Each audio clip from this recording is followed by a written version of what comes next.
Hello students, welcome to my YouTube channel. हम class 10th Polestar में से sample paper number 1 कर रहे हैं। पार्ट ए जो है वो हम ऑलरेडी कर चुके हैं। इस वीडियो लेक्चर में हम पार्ट बी करेंगे। तो शुरू करते हैं। पार्ट बी में जो है वो हमारे पास टोटल 8 क्वेश्चन है। सभी क्वेश्चन जो है वो 2 मार्क्स के होंगे। तो पार्ट बी हमारा 16 मार्क्स का है। फर्स्ट क्वेश्चन है हमारे पास, find the HCF and LCM of 15, 12 and 21 using the prime factorization। हमें जो है वो LCM और HCF फाइंड आउट करना है। हमारे पास नंबर है 15, 12 एंड 21। मेथड कौन सा यूज करना है? मेथड हमें इसके लिए प्राइम फैक्टराइजेशन यूज करना है। तो इनकी प्राइम फैक्टराइजेशन कर लेते हैं। पहले 15 की कर लेते हैं। 15 की करेंगे तो ये 3 पे जाएगा। 3 5 जा 15 और 5 1 जा 5। तो 15 की क्या फैक्टर बन गए? 15 के फैक्टर्स बन गए हमारे 3 इंटू 5। 12 के बना लेते हैं। 12 पहले 2 पे जाएगा। 2 6 जा 12, फिर से 2 पे 2 3 जा 6, फिर 3 1 जा 3। तो 12 के क्या फैक्टर बन गए? 12 के फैक्टर बन गए 2 इंटू 2 इंटू 3। अब 21 के बना लेते हैं। हमारा 21 जो है वो पहले जाएगा 3 पे। 3 7 जा 21। अब ये 7 पे जाएगा। 7 1 जा 7। तो 21 के फैक्टर बन गए 3 इंटू 7। अब हमें क्या निकालना है? एचसीएफ और एलसीएम निकालना है। तो एचसीएफ क्या होता है? एचसीएफ होता है हाईएस्ट कॉमन फैक्टर, जो तीनों में कॉमन है। यहाँ पे 3 है, इसमें भी 3 है, इसमें भी 3 है। इसके अलावा और कोई भी चीज नहीं है जो तीनों में हो। तो हमारा एचसीएफ क्या हो गया? एचसीएफ हमारा हो गया 3। उसके बाद है हमारा एलसीएम फाइंड आउट करना है। एलसीएम होता है हमारे पास लीस्ट कॉमन मल्टीप्लायर। इसके लिए हमें क्या करना है?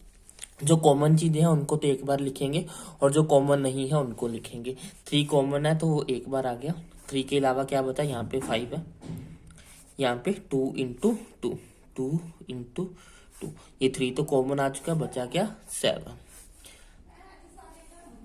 तो ये हो जाएगा हमारे पास 3 5 जा 15, 2 2 जा, यहाँ पे हो गया 3 5 जा 15, 2 2 जा 4 इंटू 7, 5 4 जा हमारे पास हो जाएगा 60। 60 को 7 से मल्टीप्लाई करेंगे तो आंसर आ जाएगा 420।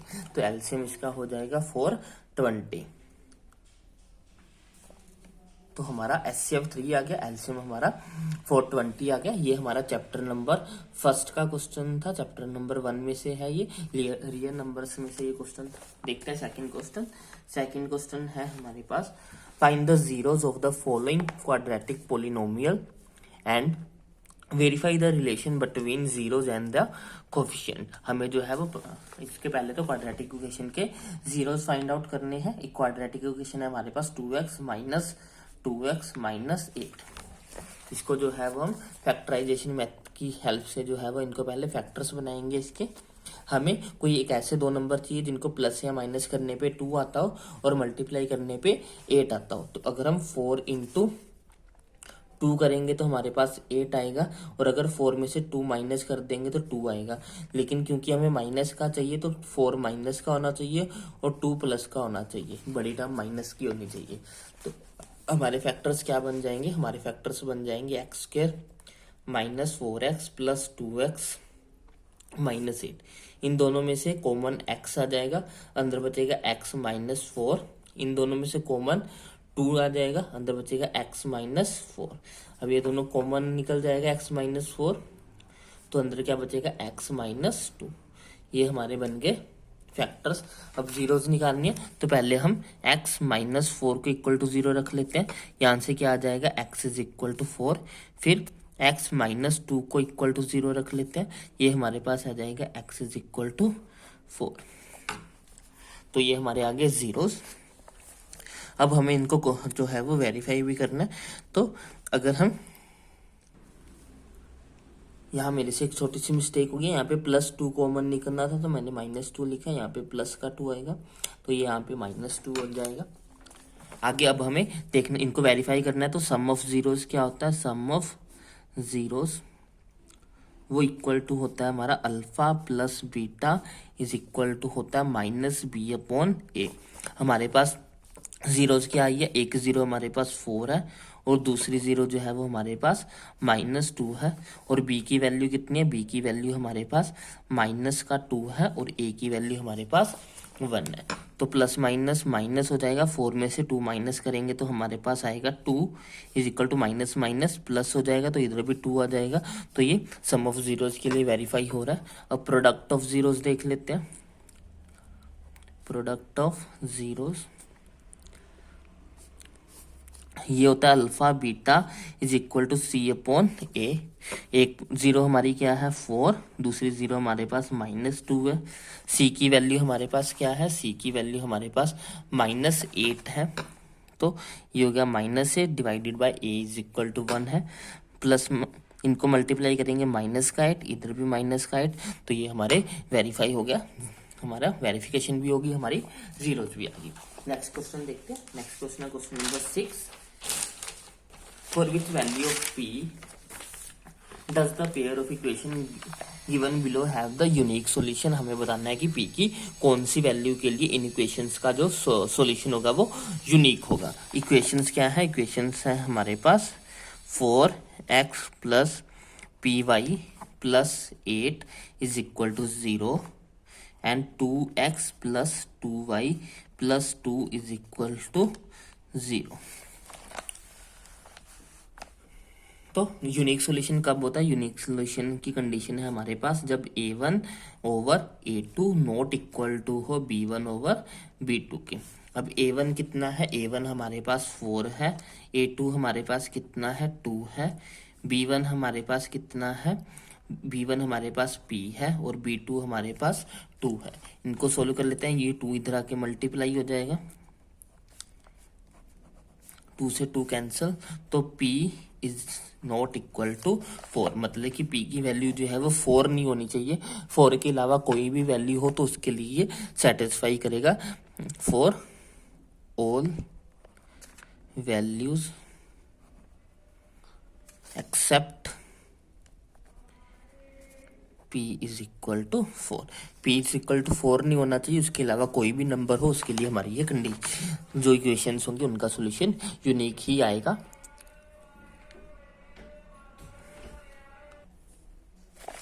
नेक्स्ट क्वेश्चन है question number 7। ABC is an isosceles triangle right angle at C. Prove that AB square is equal to 2AC square। हमें बोल रहे हैं कि ABC जो है वो एक आइसोसेलेस ट्रायंगल है और उसमें जो है वो 90 डिग्री का एंगल बन रहा है C के ऊपर। हमें प्रूव करना है कि AB square is equal to है 2AC स्क्वायर के। तो बेसिकली ये जो है वो हमारा ट्रायंगल जो है वो राइट एंगल आइसोसेलेस ट्रायंगल है। तो ट्रायंगल बना लेते हैं।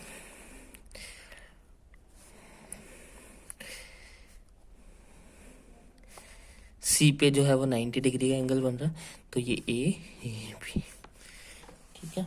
सी पे 90 डिग्री का एंगल, ये ए हो गया, ये बी हो गया। अब हाइपोटेनस तो किसी भी साइड के बराबर हो नहीं सकता, क्योंकि किसी भी राइट एंगल ट्रायंगल के अंदर हाइपोटेनस जो होती है वो सबसे बड़ी साइड होती है। तो कौन कौन सी साइडें बराबर होंगी, ये और ये बराबर होंगी, because A B C is a isosceles triangle, therefore AC is equal to होगा BC के, ठीक है। अब in right angle triangle ABC according to Pythagoras theorem के अकॉर्डिंग क्या होगा, AB square is equal to होगा AC स्क्वायर प्लस BC का square. H square is equal to B square plus B square, AC square plus BC square. अब आगे क्या है, क्योंकि हमें पता है कि AC और BC दोनों बराबर है, ये हमें गिवन है, तो हम BC की जगह पे जो है वो AC पुट कर सकते हैं, क्योंकि हमें इक्वल टू किसके प्रूव करना है, हमें इक्वल टू AC के प्रूव करना है। तो हम क्या करते हैं, BC की जगह पे AC पुट कर लेते हैं, क्योंकि दोनों साइडें बराबर है। तो AB square is equal to हो जाएगा AC square plus AC square. कारण क्या है, क्योंकि BC जो है वो बराबर है AC के, ये हमें गिवन था। ये क्या हो जाएगा, AC square plus AC square 2ac square, और यही हमें प्रूव भी करना था। नेक्स्ट क्वेश्चन क्या है, question number 8, determine the points, determine if the points, हमारे पास 3 पॉइंट्स है, हमें बताना है कि वो कोलिनियर है या नहीं। कोलिनियर का मतलब होता है एक स्ट्रेट लाइन पे होना, मतलब कि 3 पॉइंट्स हैं हमारे पास ABC, वो तीनों एक पॉइंट पे हैं, एक लाइन पे है, हमें ये प्रूव करना है। ये कब कैसे पॉसिबल है, अगर किन्हीं दो, अगर मैं AB निकाल लूं और BC निकाल लूं और AC निकाल लूं, AB निकाल लूं, BC निकाल लूं, AC निकाल लूं, अगर ये तीनों एक लाइन पे होंगे तो मेरा AC जो होगा वो इक्वल टू होगा AB प्लस BC। ये पूरी लाइन AC लाइन कैसे मिलके बनी है, AB प्लस BC से, तो मुझे पहले AB निकालना है, फिर BC निकालना है, फिर AC निकालना है, फिर देखूंगा कि उनके सम जो है वो इक्वल किन्हीं दो का सम जो है वो तीसरे के बराबर आ रहा है कि नहीं आ रहा। तो शुरू करते हैं, पॉइंट्स लिख लेते हैं हमारे पास क्या क्या है। A पॉइंट है हमारे पास 1 5, B पॉइंट है हमारे पास 2 3, C पॉइंट है हमारे पास -2 -11। अब हम पहले क्या निकाल रहे हैं, पहले हम AB निकालेंगे। AB निकालने के लिए डिस्टेंस फॉर्मूला लगाएंगे। डिस्टेंस फॉर्मूला क्या होता है, डिस्टेंस फॉर्मूला होता है x2 माइनस x1 का square plus y2 minus y1 का स्क्वायर। x2 क्या है, x2 है हमारे पास 2, माइनस x1 क्या है 1 स्क्वायर, प्लस y2 क्या है 3, माइनस y1 क्या है 5। 2 में से 1 माइनस करेंगे 1, 1 का स्क्वायर 1 ही आ जाएगा। 3 में से 5 माइनस करेंगे -2, -2 का स्क्वायर करेंगे 4 आ जाएगा। 4 + 1 5 रूट आ गया हमारे पास AB। अब हम निकाल लेते हैं BC निकाल लेते हैं, वो कैसे आएगा, x2 क्या है हमारे पास -2 माइनस x1 क्या है 2 का स्क्वायर प्लस y2 क्या है -11 माइनस y1 क्या है 3 इसका स्क्वायर। ये हो गया हमारे पास माइनस प्लस 2 + 2 4 का स्क्वायर करेंगे हमारे पास आ जाएगा 16 प्लस माइनस प्लस 13 प्लस 11 + 3 हमारे पास आ जाएगा 14 का स्क्वायर करेंगे तो हमारे पास आएगा 14 का स्क्वायर हमारे पास हो जाएगा 196। ये हो जाएगा 212, ऐड करने पे हमारे पास बन गया 212। अगर हम इसका रूट निकालेंगे तो ये हमारा हो जाएगा, ये हो जाएगा हमारा 2√53। तो ये आ गया हमारा BC। अब हमें क्या निकालना, अब हमें निकालना AC निकाल लेते हैं। AC कैसे आएगा, AC आएगा हमारे पास x2 क्या है -2 माइनस x1 है हमारे पास 1 का स्क्वायर प्लस y2 है हमारे पास -11 और y1 है हमारे पास 5 माइनस प्लस 3 का स्क्वायर करेंगे तो हमारे पास आ जाएगा 9 माइनस प्लस 11 + 5 16 का स्क्वायर करेंगे तो हमारे पास आएगा, हमारा 16 का स्क्वायर आएगा 256, उसमें ऐड करेंगे तो ये हो जाएगा 265। हम अगर देखें दोनों को, इन AB प्लस BC करें तो इन दोनों को जोड़ने पे है जो है हमारा आंसर ये नहीं आएगा, इसलिए जो है वो हमारे पॉइंट्स जो है वो कोलिनियर नहीं होंगे। नेक्स्ट क्वेश्चन देखते हैं। नेक्स्ट क्वेश्चन है इवेल्युएट द फॉलोइंग। हमें जो है वो इसकी वैल्यू फाइंड आउट करनी है। ट्रिगोमेट्रिक फंक्शन दिया हुआ है हमें 2 tan square 45 degree plus cos square 30 degree minus sine square 60 degree. तो सबकी वैल्यूज पुट कर लेते हैं इसमें।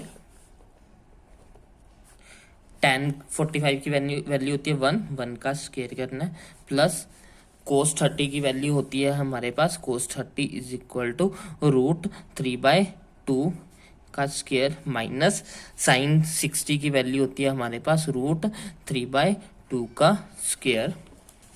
ये हो जाएगा हमारे पास 2 को 1 से मल्टीप्लाई करेंगे 2, ये प्लस का ये माइनस का तो ये कैंसिल हो जाएंगे। आंसर हमारा क्या आ जाएगा 2 हमारा आंसर होगा। नेक्स्ट क्वेश्चन है हमारे पास, the radii of two circles are 8 centimetre and 6 centimetre, find the radius of the circle having the area equal to the sum of the area of the two circle. हमारे पास दो circles है जिनका radius 6 और 8 दिया हुआ है। हमें एक ऐसे सर्कल का रेडियस फाइंड आउट करना है जिसका एरिया जो है वो इन दोनों सर्कल्स के एरिया के सम के बराबर हो। तो हमारे पास क्या है, हमारे पास दो सर्कल्स हैं, एक का रेडियस 6 दिया है और एक का रेडियस जो है वो 8 दिया है। दोनों का जो एरिया है, दोनों के एरियाज के बराबर हमें जो है वो एक नया सर्कल बनाना है। तो पहले दोनों का एरियाज फाइंड आउट कर लेते हैं। Area of circle first circle का एरिया, सबसे पहले रेडियस लिख लेते हैं। रेडियस ऑफ सर्कल फर्स्ट, उसका रेडियस कितना है 6 सेंटीमीटर। उसका एरिया निकाल लेते हैं। एरिया होता है हमारे पास पाई आर स्क्वायर, ये हो जाएगा पाई। आर की वैल्यू क्या हो जाएगी, आर की वैल्यू 6 है, 6 का स्क्वायर करेंगे 36 आ जाएगा। तो इसका एरिया आ गया 36 पाई सेंटीमीटर स्क्वायर। अब दूसरे वाले का निकाल लेते हैं। रेडियस ऑफ सर्कल 2, जिसका रेडियस है हमारे पास 8 सेंटीमीटर, तो उसका एरिया क्या हो जाएगा, एरिया हो जाएगा हमारे पास पाई आर का स्क्वायर। आर की वैल्यू क्या हो जाएगी 8 का स्क्वायर करेंगे तो 64 पाई सेंटीमीटर स्क्वायर। ये एरिया आ जाएगा सेकंड सर्कल का। अब area of third circle, area of third circle, तीसरे सर्कल का जो एरिया है वो क्या है, area of first circle plus area of second circle. Area of third circle का फॉर्मूला क्या हो जाएगा, पाई आर का square. Area of first circle क्या है 36 pi plus area of second circle क्या है 64 पाई। 36 प्लस 64 हमारे पास हो जाएगा 100 पाई। पाई के साथ पाई कैंसिल हो जाएगा। R square is equal to 100 आ गया, जहाँ से आर की वैल्यू क्या आ जाएगी 10 सेंटीमीटर। हमारा रेडियस हो जाएगा 10 centimetre.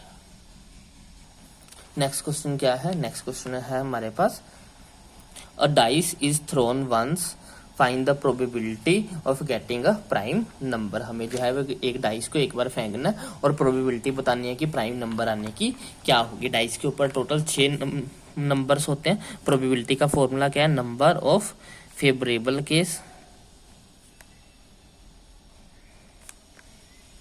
Divided by total outcomes. अब हमें प्राइम नंबर्स ढूंढना है क्योंकि डाइस के ऊपर 1 2 3 4 5 6 ये नंबर लिखे होते हैं। इसमें से प्राइम नंबर कौन कौन सा 2 3 5, टोटल प्राइम नंबर कितने हैं 3, टोटल आउटकम्स कितने हैं 6, तो ये हो जाएगा हमारा 1/2। इसके साथ हमारा पार्ट बी जो है वो कंप्लीट होता है। पार्ट सी हम जो है वो नेक्स्ट वीडियो लेक्चर में करेंगे। आई होप आपको पार्ट बी अच्छे से समझ में आया होगा। अगर आपको कोई भी डाउट हो तो आप कमेंट सेक्शन में लिख सकते हैं। अगर आपको वीडियो अच्छी लगी हो तो इसको लाइक करें, शेयर करें, चैनल को सब्सक्राइब करें। Thanks for watching, bye bye, take care.